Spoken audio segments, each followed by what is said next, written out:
Shalom Bapak Ibu Saudara-saudari, semoga kita semua dalam keadaan sehat. Kiranya Allah Trinitas menyertai dan melindungi kita semua.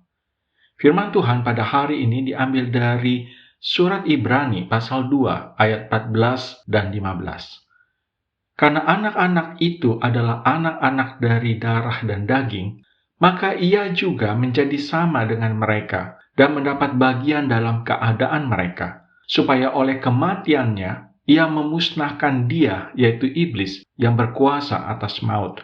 Dan supaya dengan jalan demikian ia membebaskan mereka yang seumur hidupnya berada dalam perhambaan oleh karena takutnya kepada maut.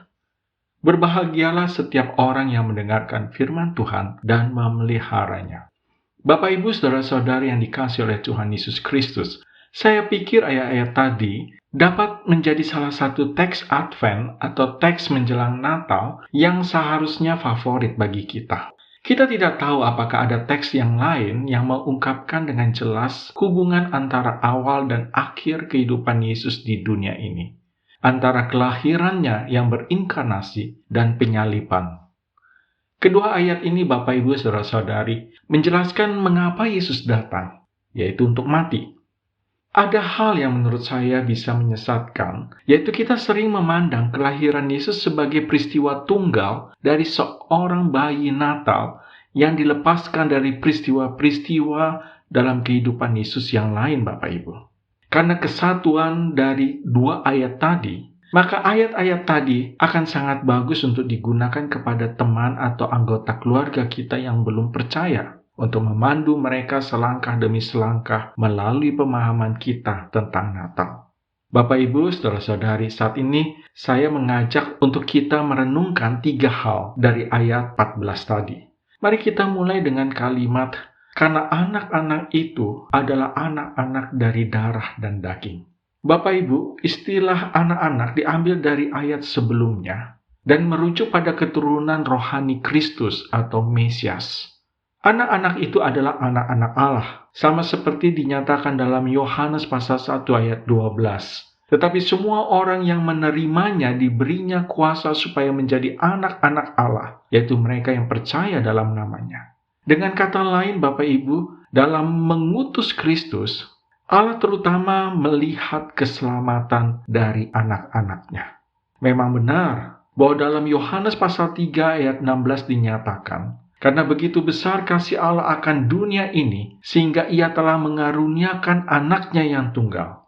Tetapi juga benar bahwa Allah secara khusus mengumpulkan dan mempersatukan anak-anak Allah yang tercerai-berai, seperti dinyatakan dalam Yohanes pasal 11 ayat 52. Rancangan Allah Bapak Ibu adalah untuk menawarkan Kristus kepada dunia dan untuk memberikan keselamatan bagi anak-anak Allah. Kita akan diangkat menjadi anak-anak Allah dengan menerima Kristus. Yang kedua Bapak Ibu, saya kutip dari ayat 14 tadi. Ia juga menjadi sama dengan mereka dan mendapat bagian dalam keadaan mereka. Hal ini berarti Bapak Ibu bahwa Kristus sudah ada sebelum kelahirannya yang berinkarnasi.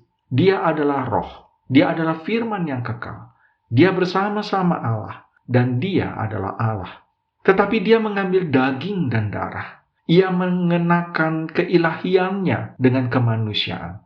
Dia menjadi manusia seutuhnya dan tetap menjadi Tuhan sepenuhnya. Ini adalah misteri besar dalam banyak hal Bapak Ibu. Tetapi itu adalah inti dari iman kita dan apa yang di Alkitab ajarkan. Dan yang ketiga, supaya oleh kematiannya. Inilah alasan mengapa Yesus menjadi manusia, yaitu untuk mati.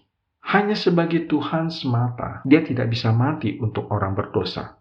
Tetapi sebagai manusia, dia bisa mati. Tujuan Kristus Bapak Ibu adalah untuk mati. Oleh karena itu, Yesus harus terlahir sebagai manusia. Dia dilahirkan untuk mati. Jumat Agung adalah tujuan Natal. Sekali lagi Bapak Ibu, saudara-saudari, bahwa Jumat Agung adalah tujuan dari Natal. Inilah yang harus didengar banyak orang tentang makna Natal.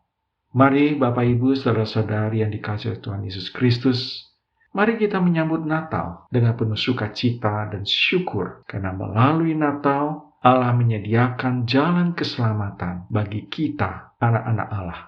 Amin.